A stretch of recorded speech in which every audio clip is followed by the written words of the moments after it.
जय हिंद बच्चों। आज हम लोग ये जो चैप्टर आपका पहला वाला है ए लेटर टू गॉड, इसके एमसीक्यूज़ को देखेंगे। इसमें देखिए हमारा पहला प्रश्न है, where was Lencho's house situated. Lencho का घर कहाँ स्थित था? तो अगर लाइन पढ़िए आप तो उसमें था ऑन द क्रेस्ट ऑफ ए लो हिल, एक कम ऊंचाई वाली पहाड़ी की चोटी पर स्थित था। अब देखिए उससे संबंधित कौन सा इसमें है, बॉटम ऑफ ए हिल, एक पहाड़ी के बिल्कुल निचले भाग में, यहाँ पे नहीं था। टॉप ऑफ ए हिल, पहाड़ी के एकदम ऊंचे वाले भाग पर। टॉप ऑफ ए प्लेटू, प्लेटू माने पठार होता है, जो कम ऊंचाई वाले पहाड़ होते हैं उनको प्लेटू कहा जाता है। इन ए सिटी। अब इन चारों में देखिए हमारा बी वाला उत्तर सही बन रहा है, टॉप ऑफ ए हिल, एक पहाड़ी के बिल्कुल ऊंचाई वाले स्थान पर। दूसरा देखते हैं, What was the only thing that the earth needed according to Lencho. Lencho के अनुसार वह कौन सी चीज़ थी जिसे धरती को आवश्यकता थी? तो धरती को क्या आवश्यकता थी? टेक्स्ट में ये देखिए आप, तो उसमें लिखा था कि डाउनपोर और एटलीस्ट ए शावर, या तो खूब भयंकर बारिश हो जाए या कम से कम फुहार पड़ जाए। अब देखिए ए शावर लिखा है, ए स्नोफॉल बर्फबारी लिखा है, स्ट्रॉन्ग विंड्स मतलब बहुत तेज़ हवाएं, और सनलाइट सूरज की रोशनी। तो इसमें हमारा पहला उत्तर बन रहा है कि ए शावर। शावर माना होता है वर्षा की फुहार, इस चीज़ की आवश्यकता थी। 3 देखिए, where did Lencho expect the downpour to come from. Downpour माने क्या होता है? भयंकर बारिश। कम फ्रॉम आती हुई, एक्सपेक्ट आशा करना, है ना। लेंचो ने बारिश को किधर से आता हुआ आशा किया था?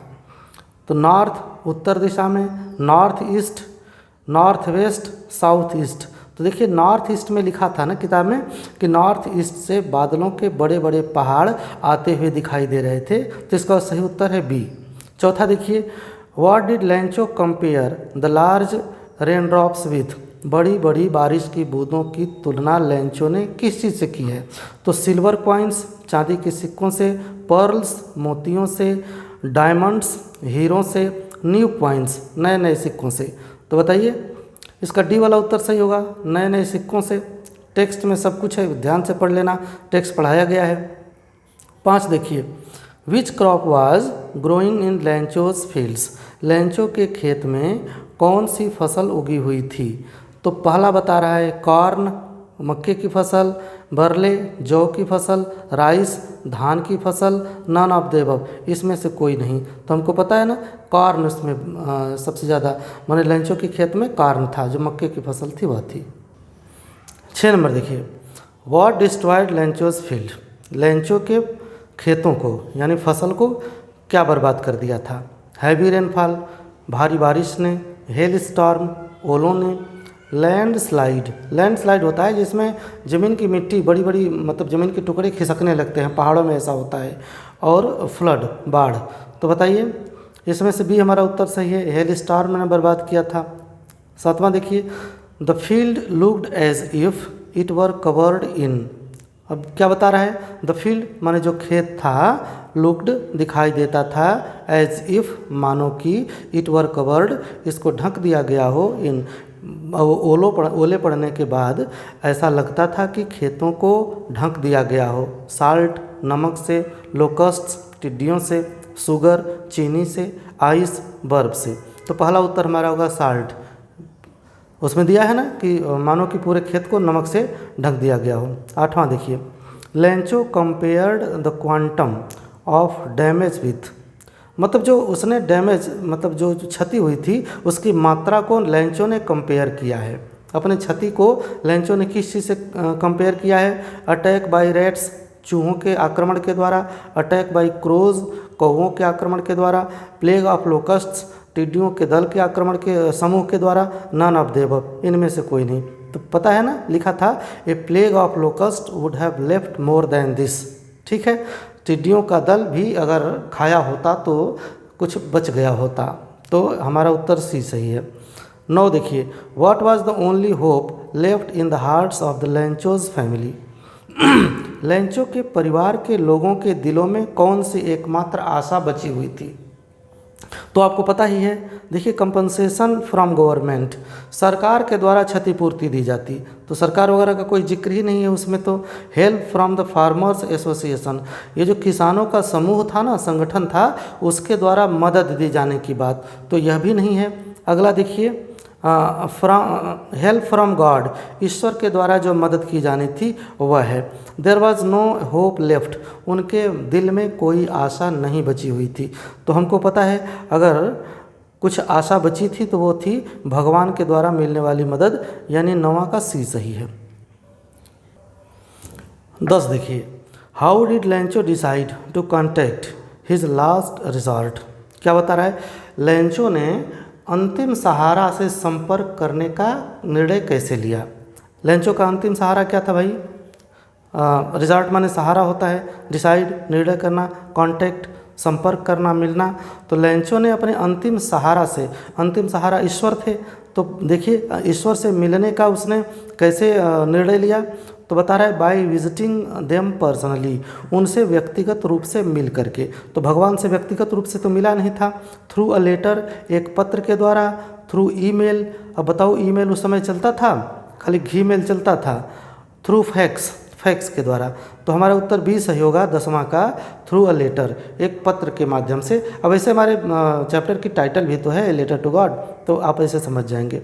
How much money did लैंचो ask for, लैंचो ने कितना पैसा मांगा था, 100 पीसोज, 1000 पीसोज, 10 पीसोज, 500 पीसोज, तो 100 पीसोज मांगा था, 70 पीसोज मिला हुआ था उसको, पता है आपको। 12वां देखिए, What was the immediate reaction of the postman on seeing the letter, पत्र को देखने के बाद पोस्टमैन का, इमीडिएट माने होता है तुरंत, और रिएक्शन माने क्या होती है, प्रतिक्रिया। तो पत्र को देखने के बाद पोस्टमैन की त्वरित प्रतिक्रिया क्या थी, पोस्टमैन देखने के बाद वो कैसा महसूस किया, तो क्या बता रहा है, लाफ्ड होल हार्टेडली, पूरे दिल से हंसने लगा। दूसरा है क्राइड, चिल्लाने लगा। Felt sad about what happened, जो कुछ भी हुआ था उस पर वह दुखी महसूस होने लगा। फेल्ट एम्पैथेटिक, उसके प्रति सहानुभूति का भाव रखने लगा। तो हमको पता है ना कि पूरे दिल से हंसने लगा जब उसको लेटर मिला, तो क्योंकि उसने अपने पूरे करियर में कभी देखा नहीं था इस प्रकार का पत्र, इसलिए उसने हंसने लगा। तो 12 का हमारा ए सही होगा। 13 देखो, the post master was a fat, वो जो मोटा था post master, amiable man, amiable मतलब होता है हंसमुख, मिलनसार, मतलब जिससे मिलता था वो ना हंस के मिलता था, प्रसन्न होकर के मिलता था। तुम भी जिससे मिलना ना बच्चों, खूब हंस के प्रसन्न होकर के मिलना। एक लाइन हमको याद आ गई, तुमको सुना देते हैं कि मुश्किलों से जब मिलो आसान होकर ही मिलो, देखना आसान होकर मुश्किलें रह जाएंगी। तो जिससे भी मिलना हंस करके, 12 बजे रात में भी तुमसे कोई मिले ना तो मुंह बना के मत मिलना, खुशी से मिलना, सब लोग तुम्हारा स्वागत करेंगे पूरे जीवन में। अब देखो, the post master was a fat, post master एक मोटा सा एमिएबल हंसमुख व्यक्ति था, है ना। What is the meaning of amiable, amiable का मतलब क्या है। अब देखो यहाँ रूड बता रहा है, रूड माने अशिष्ट होता है, हेल्पफुल मददगार, फ्रेंडली दोस्ती वाला, एंथुजियास्टिक बहुत, एंथुजियास्टिक मतलब क्या होता है कि जो बहुत ही उत्तेजना वाला होता हो। तो इनमें हमारा सी उत्तर सही होगा, फ्रेंडली। 14वां देखिए, 14 में क्या दिया है, what else did the reply demanded apart from the goodwill ink and paper. थोड़ा सा समझो, व्हाट माने क्या, एल्स माने होता है अतिरिक्त, did the reply demanded, reply माने उत्तर, डिमांड माने होता है मांग करना, अपार्ट माने अतिरिक्त, फ्रॉम गुडविल माने होता है अच्छी इच्छाएं, इंक एंड पेपर। पत्र लिखने के लिए क्या चाहिए भाई, गुडविल चाहिए, इंक चाहिए और पेपर चाहिए। तो पत्र का जवाब सिर्फ पत्र से तो देना नहीं था, पत्र का जवाब पैसे से देना था। तो इन तीनों चीज़ों के अतिरिक्त और किस चीज़ की आवश्यकता थी उस पत्र का जवाब देने के लिए, लैंचो के पत्र के जवाब देने के लिए गुडविल, इंक और पेपर के अतिरिक्त और किस चीज़ की ज़रूरत थी। तो हमको पता है, देखो क्या दिया है इसमें, लॉस्ट क्रॉप, जो फसल बर्बाद हो गई थी तो फसल की मांग की गई थी, नहीं मनी, पैसे की आवश्यकता थी। समझ में आ रहा होगा आपको।